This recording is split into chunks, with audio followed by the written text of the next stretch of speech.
خرچ ہم بھی کرتے ہیں، سخاوت ہم بھی کرتے ہیں، ہم دین پر خرچ کرتے ہیں۔ آئیے آج سناتا ہوں میں آپ کو حضرت عثمان غنی رضی اللہ تعالیٰ عنہ کی سخاوت۔ آپ صلی اللہ علیہ وآلہ وسلم کے پیارے صحابی، پیارے دوست، پیارے رشتہ دار، پیارے رفیق کی سخاوت، انداز خرچ کیا تھا کہ ایک دن میرے نبی علیہ الصلوۃ والسلام سے آپ کو الفت تھی، محبت تھی، دعوت کر ڈالی۔ حضور علیہ الصلوۃ والسلام کی دعوت کی، یا رسول اللہ آپ میرے گھر آئیں، تشریف فرمائیں، میں آپ کی دعوت کرتا ہوں۔ تو نبی علیہ الصلوۃ والسلام آپ سفر فرما کے حضرت عثمان غنی رضی اللہ تعالیٰ عنہ کے گھر تشریف فرمائیں۔ حضرت عثمان غنی آپ صلی اللہ علیہ وآلہ وسلم کے پیچھے پیچھے اور قدم گنتے جا رہے ہیں، 1 2 3 4۔ میرے نبی علیہ الصلوۃ والسلام نے پوچھا ہے عثمان یہ کیا ہے، کیوں گن رہے ہو میرے قدم؟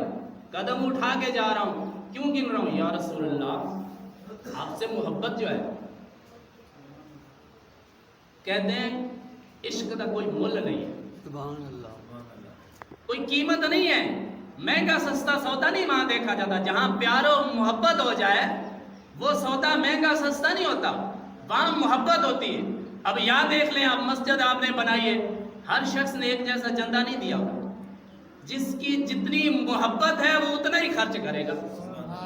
کسی شخص نے اس کو نہیں دیکھا ہوگا کہ اس نے 10 دیے تو میں 10 ہی دوں، وہ شخص اپنے دل کے جذبے اور گہرائی کو دیکھے گا کہ میرے دل میں خدا کی یاد کتنی آباد ہے، میں اسی اوقات اور اسی حیثیت سے خرچ کرتا ہوں۔ حضرت عثمان غنی رضی اللہ تعالیٰ عنہ کے دل میں میرے نبی علیہ الصلوۃ والسلام کی محبت اور اتنی محبت، یا رسول اللہ میں آپ کے قدم اس وجہ سے گن رہا ہوں کہ جتنے قدم آپ کے میرے گھر پر پہنچیں گے اتنی تعداد میں آپ کی محبت میں غلام آزاد کر دوں۔ اب یہ ہے خرچ کا مزہ۔ تو جتنے قدم میرے نبی علیہ الصلوۃ والسلام کے پہنچے، اتنے قدم پہ اتنے غلام حضرت عثمان غنی رضی اللہ تعالیٰ عنہ نے آزاد کیے۔ اب یہ بات نہیں سمجھ میں آئے گی، اب ایک اور بات میں بتاتا ہوں آپ کو، پھر سمجھ میں آئے گی بات کہ حضرت عثمان غنی رضی اللہ تعالیٰ عنہ کی سخاوت کا کیا انداز تھا۔ آپ صلی اللہ علیہ وآلہ وسلم ہجرت فرما کے مدینہ شریف تشریف فرما ہوئے، مکے کے کفار نے تنگ کیا، رشتہ دار تھے نا، کوئی سوڈر تھا، کوئی مساد تھا، کوئی بھتیجا تھا، سارے رشتہ دار تھے۔ اب رشتہ دار جو ہوتے ہیں نا، برادری ہوتی ہے، اس میں کام کرنا برادری میں بہت مشکل ہوتا ہے۔ ہر شخص یہی سوچتا ہے یہ ہمارے جیسا ہے نا، میرا ہی بھتیجا ہے نا، فلاں کا بیٹا ہے نا، فلاں کام کرتا ہے نا۔ اب یہ نہیں دیکھتے کہ ان کے پاس کمال کیا ہے اور ہمارے پاس کیا ہے، اس چیز کو دیکھنا چاہیے۔ اور یہ قریش مکہ نے یہی دیکھا کہ عبداللہ کا بیٹا ہے نا، فلاں ہے نا، فلاں ہے۔ کفار نے تنگ کیا، اللہ وحدہ لا شریک نے اعلان فرما دیا ہے میرے نبی آپ مکہ کو چھوڑ دیں، مدینہ تشریف فرما ہو جائیں۔ میرے نبی علیہ الصلوۃ والسلام مدینہ تشریف لے آئے، اور جب مدینہ میں پہنچے تو پینے کے لیے پانی میٹھا میسر نہ تھا، میٹھا پانی کی تلاش میں نکلے تو ایک کنواں جس کی مشہوری تھی بئر روما، کسی شخص کے پاس تھا، وہ پانی بیچتا تھا اور اس کا کاروبار تھا۔ میرے نبی علیہ الصلوۃ والسلام نے فرمایا کہ یہ کنواں اللہ کی راہ میں خیرات کر دے، خدا تجھے جنت کا چشمہ عطا کرے گا۔ جب یہ بات میرے نبی علیہ الصلوۃ والسلام کے اس صحابی حضرت عثمان غنی تک پہنچی کہ میرے نبی علیہ الصلوۃ والسلام نے فرمایا جو شخص یہ کنواں خرید کر خدا کی راہ میں وقف کر دے، خدا اس کے لیے جنت میں چشمہ عطا کرے گا۔ تو آپ فوراً گئے کنویں کے مالک کے پاس اور انہیں کہنے لگے کہ آپ مجھے بیچ دیں۔ انہوں نے یہی کہا کہ یہ بات نہیں ہو سکتی، میرا روزگار ہے، میرا کاروبار ہے، میں آپ کو بیچ نہیں سکتا۔ تو بڑی محنت، اب جیسے ہمیں کوئی ہو نا کہ اس کام میں ہمیں بڑا پرافٹ ملنے والا، ہم ہر کوشش کریں گے کہ یار یہ پروجیکٹ مجھے مل جائے، یہ کام مجھے مل جائے۔ ہمیں نہیں ملے گا، کسی کو ساتھ لے جائیں گے، یا دور سے کہ بیچ دے، 10 روپے اوپر لے لے، 20 اوپر لے لے، ایسے کرتے ہیں نا ہم کاروبار میں، 10 متھے وٹ، 20 متھے وٹ، 100 متھے وٹ، ایسے کرتے ہیں ہم۔ تو حضرت عثمان غنی رضی اللہ تعالیٰ عنہ نے ایسے آفریں دینی شروع کر دی، بھائی اتنے لے لو، اتنے لے لو۔ آخر اس نے کہا بھائی آپ اتنے پیسے دے رہے ہیں تو اتنے پیسوں میں آدھا کنواں آپ کو دوں گا، آدھا کنواں۔ اور یہ ہے کہ ایک دن آپ بھی استعمال کریں پانی، ایک دن میں کروں گا۔ اب بات یہاں پہنچی، بات جب ایسے پہنچی، جب حضرت عثمان غنی رضی اللہ تعالیٰ عنہ کی باری تھی، آپ نے تو اعلان فرما دیا تھا کہ بھائی جس نے بھی پانی بھرنا فی سبیل اللہ پانی لے جاؤ، کسی سے کوئی پیسے نہیں لینا۔ یہ حضرت عثمان غنی کی سخاوت تھی جو قیامت تک ہم بولتے جائیں گے۔ حضرت عثمان غنی رضی اللہ تعالیٰ عنہ نے اعلان فرما دیا بھائی جس نے بھی پانی لینا لے لو۔ اب جب اس کی باری آتی کوئی پانی لینے نہیں آ رہا تھا، حضرت عثمان غنی رضی اللہ تعالیٰ عنہ کے ٹائم میں سب پانی بھر لیتے، اب اس نے خود ہی آ کے کہا بھائی بقیہ آدھا بھی لے لو۔ تو حضرت عثمان غنی رضی اللہ تعالیٰ عنہ نے آپ کو مجبور نہیں کیا بھائی آپ کی مجبوری، آپ نے تو بیچنا ہی ہے بھائی اتنے لے لو، نہیں، فرمایا جو مناسب اس کی قیمت بنتی آپ لے لیں اور مجھے دے دے، اور سارا کنواں خرید کر خدا کی راہ میں وقف کر دیا۔ پھر نبی علیہ الصلوۃ والسلام کی بارگاہ اقدس میں حاضر ہوئے، یا رسول اللہ صلی اللہ علیہ وسلم آپ نے اعلان فرمایا تھا کہ جو شخص بیر روما خرید کر خدا کی راہ میں قربان کرے گا خدا اسے جنت میں چشمہ عطا کرے گا۔ یا رسول اللہ کیا یہ حکم میرے لیے ہے؟ تو میرے نبی علیہ الصلوۃ والسلام نے فرمایا صحابہ گواہ ہیں، موجود ہے تاریخ گواہ، میرے نبی علیہ الصلوۃ والسلام نے فرمایا عثمان واقعی آپ نے جنت خرید لی۔ جس نے جنت خرید لی، آج ان کا ذکر ہم نے کر لیں، جنت جن کی ملکیت ہے، جنت خریدی ہوئی ہے۔ ہم نے اگر یہ پلاٹ خرید لیا ہوتا نا تو ہم کہتے بھائی اس سے پوچھو یہ پلاٹ اس نے لیا ہوا ہے۔ اب یہ جنت جو ہے حضرت عثمان غنی نے خریدی ہوئی۔ ایک اور بار بھی خریدا تھا، جنگ تبوک 9 ہجری میں واقع ہوئی، تو میرے نبی علیہ الصلوۃ والسلام نے صحابہ کو اکٹھا فرمایا اور اعلان فرمایا کہ اللہ کی راہ میں خیرات کرو، چندہ جمع کرو، جنگ کے لیے پیسہ اکٹھا کرنا ہے، جنگ کے لیے سامان اکٹھا کرنا ہے۔ تو ہر صحابی اپنی حیثیت مطابق میرے نبی علیہ الصلوۃ والسلام کے قدموں پر اپنی مال و دولت نچھاور کرتا جا رہا۔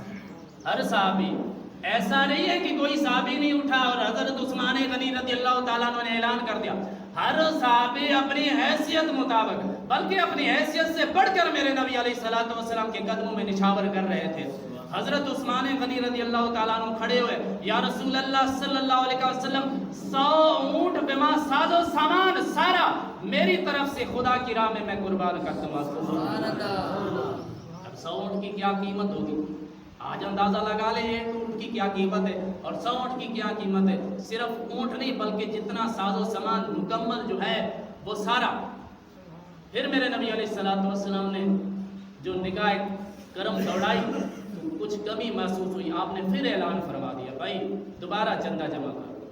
تو سارے صحابہ کرام نے اپنی حیثیت سے بڑھ کر میرے نبی علیہ الصلوۃ والسلام کے قدموں پر نچھاور کی اپنی مال و دولت۔ حضرت عثمان غنی رضی اللہ تعالیٰ عنہ پھر کھڑے ہو گئے، یا رسول اللہ 100 اونٹ بما ساز و سامان اللہ کی راہ میں قربان کر دی۔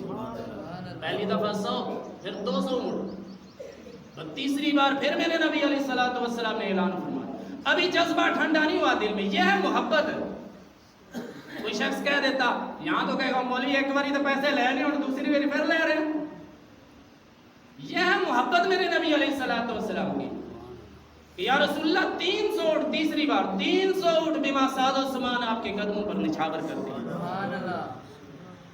آپ علیہ الصلوۃ والسلام نے فرمایا اتنے خوش ہے، راوی روایت کر رہے ہیں کہ میرے نبی علیہ الصلوۃ والسلام حضرت عثمان غنی کے اس عمل سے اتنے خوش ہوئے کہ فرمایا آج کے بعد کوئی ایسا عمل بھی عثمان کو نقصان نہیں پہنچا سکتا۔ اور پھر ایک روایت میں تو یوں آتا ہے کہ حضرت عثمان غنی رضی اللہ تعالیٰ عنہ نے سونے کی اشرفیاں میرے نبی علیہ الصلوۃ والسلام کے قدموں میں نچھاور کر دی، اور راوی روایت کرتا ہے میرے نبی علیہ الصلوۃ والسلام ان اشرفیوں میں ہاتھ لگا رہے تھے ایسے اور فرما رہے تھے آج کے بعد عثمان کو کوئی بھی غلطی خطا عمل نقصان نہیں پہنچائے گا۔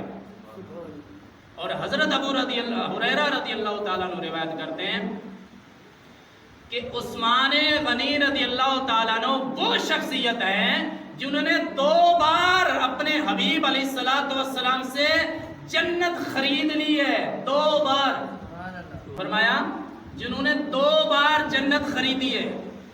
اب اس پلاٹ کی 2 بار میں قیمت ادا کر چکا ہوں تو پھر مجھے کوئی ڈاؤٹ ہوگا کہ میرا ہے یا نہیں؟ تو 2 بار، ایک بار جب بیر روما وہ کنواں خریدا تھا تو میرے نبی علیہ الصلوۃ والسلام نے گواہی دی، فرمایا کہ میں گواہ ہوں کہ جنت آپ کی ہے، جنت تو نے خرید لی ہے، اس کی قیمت تم نے ادا کر دی ہے۔ اور دوسری دفعہ جیش عسرت جنگ تبوک کے موقع پر جب آپ نے میرے نبی علیہ الصلوۃ والسلام کو اتنا خوش کر دیا کہ میرے نبی علیہ الصلوۃ والسلام آپ کے مال و دولت میں ہاتھ لگا رہے ایسے ایسے اور فرما رہے آج کے بعد عثمان کو کوئی عمل نقصان نہیں پہنچا سکتا۔ اب فیصلہ یہ ہے کہ جن کے لیے میرے نبی علیہ الصلوۃ والسلام فیصلہ فرما چکے ہوں، جنت کے مالک ہیں میرے نبی علیہ الصلوۃ والسلام، جن کو وہ عطا کر دیں ان کی مرضی، کسی کو کوئی اعتراض نہیں، صحابہ کو نہیں تو ہمیں کیوں؟ اب بات ایک اور مثال میں دیتا ہوں، جنگ بدر کے موقع پر میرے نبی علیہ الصلوۃ والسلام نے فرمایا کفار 1000 کی تعداد میں آ رہے ہیں ہم سے لڑنے کے لیے، سارے اپنی اپنی تیاری کرو۔ بمشکل 313 صحابہ کرام تیار ہوئے صرف، اب 1000 کے مقابلے میں 313 کم تھے۔ میرے نبی علیہ السلام نے فرمایا اے عثمان تمہاری زوجہ میری بیٹی حضرت رقیہ سعدیہ رضی اللہ تعالیٰ عنہ بیمار ہے، آپ گھر پر ہی رہیں، آپ جہاد پر نہیں جائیں۔ یہ اختیار میرے نبی علیہ السلام، کسی صحابی کو اعتراض نہیں ہوا۔ حضرت عثمان غنی رضی اللہ تعالیٰ عنہ گھر پر رہے اور صحابہ اکرام جہاد پر چلے گئے، اللہ نے فتح عطا کی، واپسی پر لوٹے، حضرت عثمان غنی رضی اللہ تعالیٰ عنہ اپنی زوجہ بنت رسول صلی اللہ علیہ وآلہ وسلم کو دفنا رہے تھے، وفات پا چکی تھی۔ تو جب آئے مال غنیمت کی تقسیم ہوئی، بانٹ دیا جاتا ہے، تو آپ نے حضرت عثمان کو وہی حصہ دیا جو ایک مجاہد کو دیا جاتا ہے۔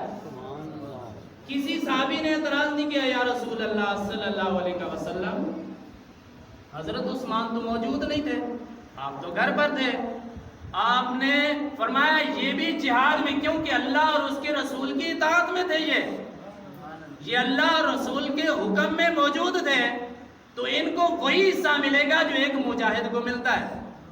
تو جب حضرت عثمان غنی رضی اللہ تعالیٰ عنہ کے لیے میرے نبی علیہ الصلوۃ والسلام نے یہ فیصلہ فرما دیا تو پھر ہمیں کیوں اعتراض ہو؟ اور جب جنت دینے والے نے خود جنت عطا کر دی ہو تو ہم کون سا جنت خرید سکتے ہیں؟ مقصد یہ ہے کہ حضرت عثمان غنی رضی اللہ تعالیٰ عنہ سے محبت ہی ہماری نجات کا ذریعہ بن سکتی ہے۔ حضرت عثمان غنی رضی اللہ تعالیٰ عنہ وہ جن کے لیے میرے نبی علیہ الصلوۃ والسلام فرمائے کہ میرا دوست ہے، یہ میرا اہل ہے، یہ میرے مشابہ ہے، اپنی بیٹی کو فرما رہے ہیں بیٹی تیرا زوج حضرت عثمان غنی رضی اللہ تعالیٰ عنہ میرے مشابہ اور میرے باپ حضرت ابراہیم کے مشابہ ہیں، جن کی شکل حضرت ابراہیم علیہ السلام سے ملتی جلتی تھی، میرے نبی علیہ الصلوۃ والسلام سے ملتی جلتی تھی، اور میرے نبی علیہ الصلوۃ والسلام سے جو وعدہ کیا پھر وہ ایسا وعدہ کیا کہ جان دے دی لیکن وہ وعدہ وفا کیا۔ اور آج ہم بھی وعدے کرتے ہیں، میرے نبی علیہ الصلوۃ والسلام نے فرمایا عثمان خدا تجھے قمیص عطا فرمائے گا، خدا تجھے قمیص پہنائے گا، پہران پہنائے گا، اور منافق لوگ وہ اتارنے کی کوشش کریں گے، اے عثمان کبھی بھی وہ قمیص وہ پہران اتارنا نہیں ہے۔ اور وہ پہران کیا تھا کہ یعنی اللہ تجھے خلافت عطا کرے گا اور منافق لوگ تجھ سے خلافت چھیننے کی کوشش کریں گے، اے عثمان تم کبھی بھی خلافت کو چھوڑنا نہیں ہے۔ حضرت عثمان غنی رضی اللہ تعالیٰ عنہ نے شہادت قبول فرما لی لیکن عثمان خلافت استعفیٰ نہ دیا، اور یہ ہے وعدہ میں، اور یہی فرمایا کرتے تھے میں نے اپنے نبی سے وعدہ کیا ہوا کہ رب نے تجھے ایک پہران دینا ہے، رب نے تجھے ایک قمیص پہنانی ہے، اسے اتارنا نہ، یہ قمیص یہی تھی، اسے میں نہ چھوڑوں گا جب تک میری جان میں جان ہے، جب تک میرے جسم میں جان ہے۔ اس وقت تک 12 سال آپ نے خلافت کروائی، سن 22 ہجری سے لے کر 34 ہجری تک 12 سال حضرت عثمان غنی رضی اللہ تعالیٰ عنہ نے خلافت فرمائی۔